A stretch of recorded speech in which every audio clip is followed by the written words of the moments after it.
नमस्कार बंधुओं, आपका स्वागत है जयपुर डायलॉग यूएसए पे। मैं हूं विभूति झा। प्लीज लाइक, सब्सक्राइब और सपोर्ट आवर चैनल, कंट्रीब्यूट और अपने फीडबैक देते रहें।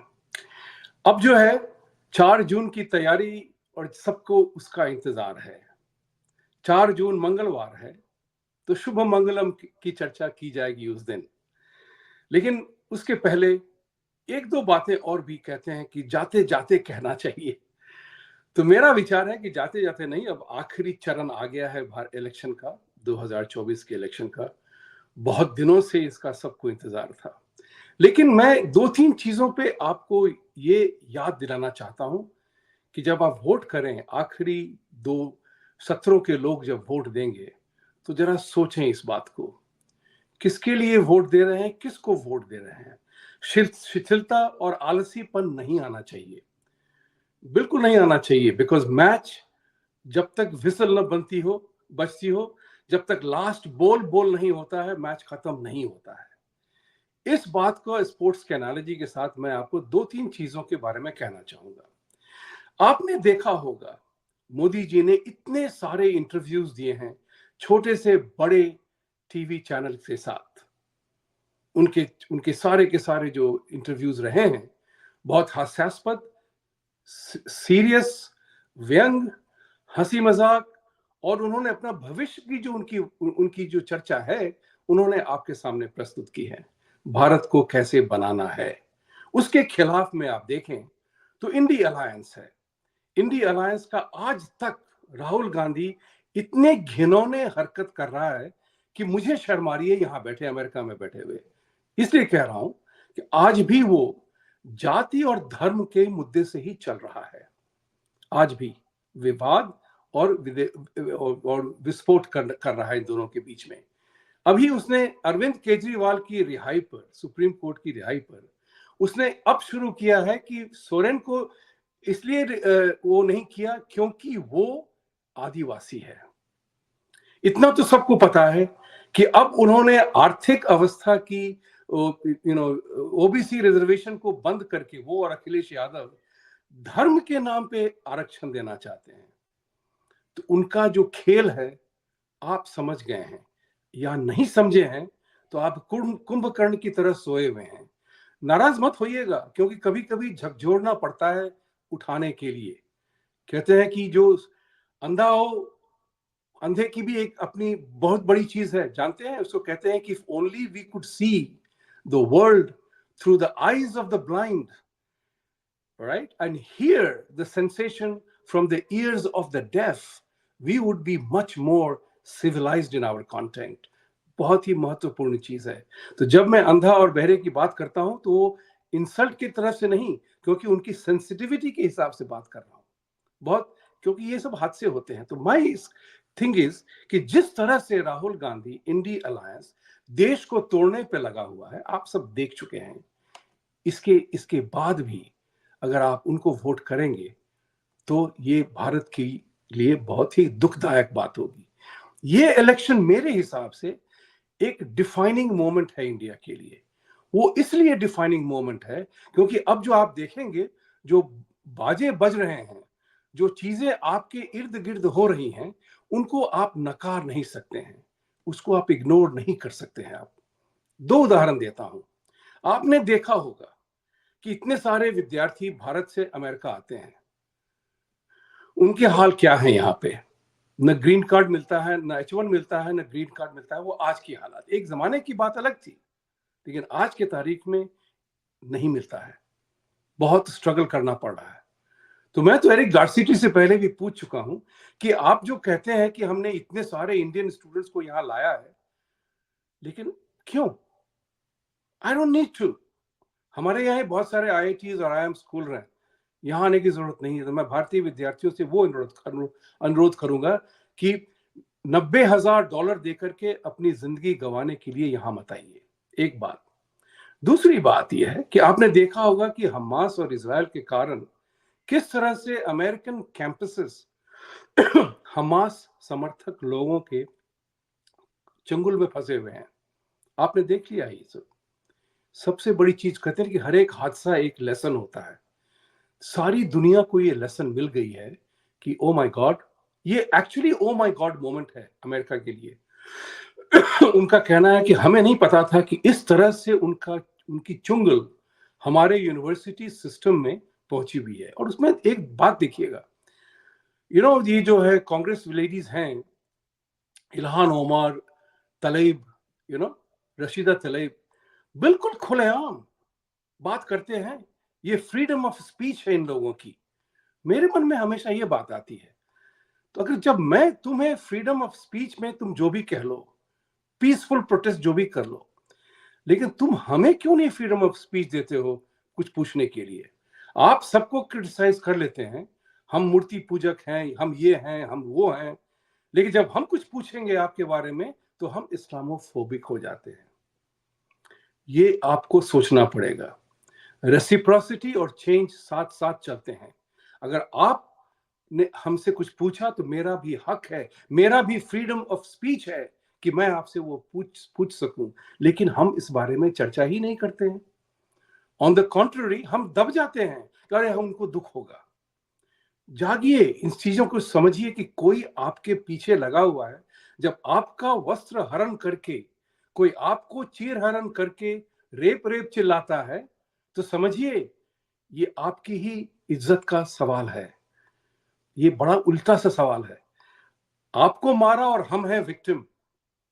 इस चीज को आपको संभालना पड़ेगा। दूसरी बात जो आज की 2-4 दिनों की हरकत है, इस बात को समझना पड़ेगा भारतीय वोटर्स को अपने लिए।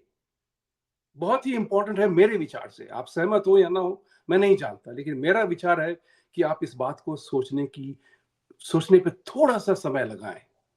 वो है इजराइल के साथ जो हो रहा है। 7 मिलियन लोगों का वो एक देश 56 देशों के विचारधाराओं से लड़ रहा है, बिलियंस ऑफ पीपल, और उसको मिटाने के लिए जुड़े हुए हैं इतने सारे देश। वो सब है फिलोसॉफिकल और रिलीजियस रीजन के कारण। ठीक है, मैं इसमें गलत नहीं हूं। अब आप देखिए क्या हो रहा है। उन्होंने इतने बयान आ गए, हॉस्टेज रख लिए हैं। देखिए उनका उनका मोडस ऑपरेंडी क्या है। वो आपकी सारी व्यवस्था को अपना करके आपको हराना चाहते हैं। अपनी व्यवस्था को वो आप पे लादना चाहते हैं, आपकी व्यवस्था और हमारी व्यवस्था के नाम पे। Freedom of religion for me, freedom of speech for me, not for you. क्योंकि उनके उनके उनके कानून के हिसाब से उनमें फ्रीडम है ही नहीं। कोई भी अगर उनके बारे में कोई पूछे तो वो इस्लामोफोबिया बन जाता है, वो फोबिया बन जाता है। तो ये जो सवाल है, इसके बारे में सबको सोचना पड़ेगा। क्यों इस इलेक्शन में भारत के लिए ये महत्वपूर्ण है? क्योंकि अब आप देखें, इस तरह से ये लोग इंस्टीट्यूशनल फ्रेमवर्क में घुसे हुए हैं कि वो आपके ही फ्रेमवर्क को लेकर के आपको जूते मार रहे हैं। तो international criminal court of justice के रहीम नाम के कोई व्यक्ति हैं, जो जज हैं या प्रोसिक्यूटर हैं, जिन्होंने हमास और इस आईडीएफ को इक्वेट किया है, उनकी समानता बताई है जेनोसाइड शब्द का प्रयोग करके। कश्मीर में जेनोसाइड हुआ वो तो आपकी समस्या है, हमने तो किया जो मेरा धर्म कहता था। ये सोचना पड़ेगा हर एक भारतीय को। कश्मीर में जो हिंदुओं का जेनोसाइड हुआ वो इनके लिए जेनोसाइड नहीं है, क्योंकि उनका धर्म ये कहता है कि लीव, कन्वर्ट और डाई।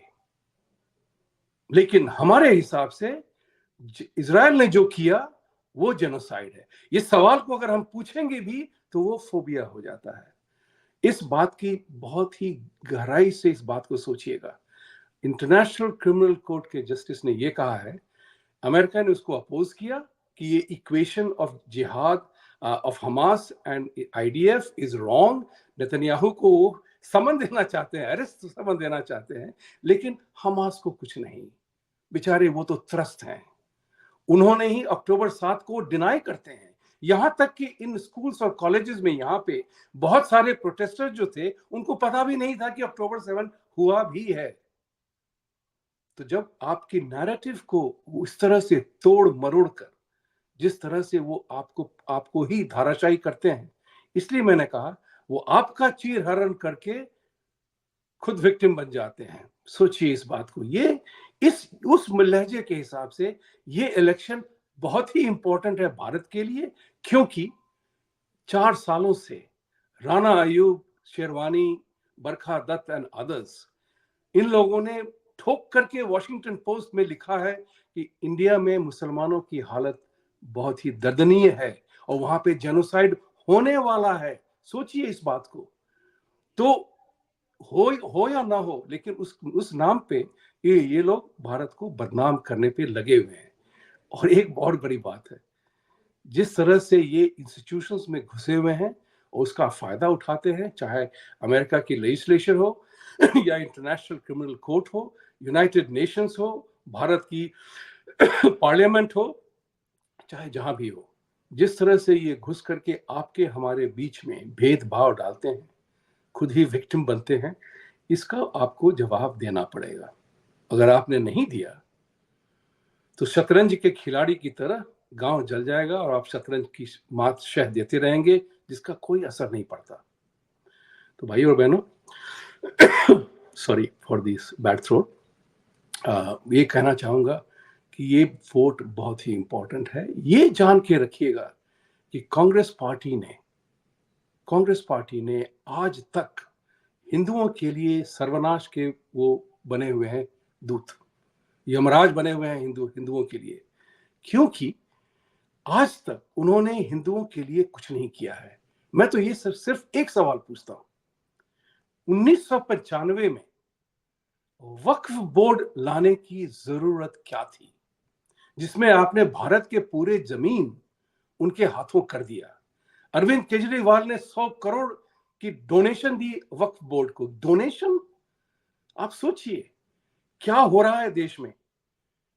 इस तरह से अगर इस बात को अगर आपने ना पूछा तो सबसे बड़ा दुख इस बात का होता है कि आज भी वो हिंदू जो कांग्रेस पार्टी के तलवे चाटते हैं, कौन है वो सिख जो 1984 की मर्डर किलिंग के बाद भी आज भी कांग्रेस पार्टी को सपोर्ट करते हैं?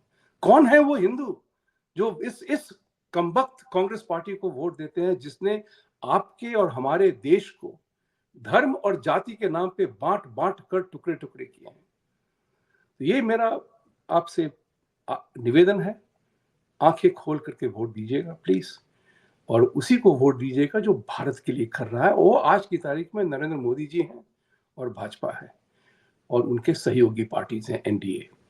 आखिरी बात कहूंगा जो मुझे कल मैंने देखी सुनी थी, नरेंद्र मोदी जी 400 सीट, अब की बार 400 बार, पे बहुत अच्छा व्यंग किया उन्होंने कि ऑपोजिशन का सारा कैंपेन ही उलट गया 400 बार।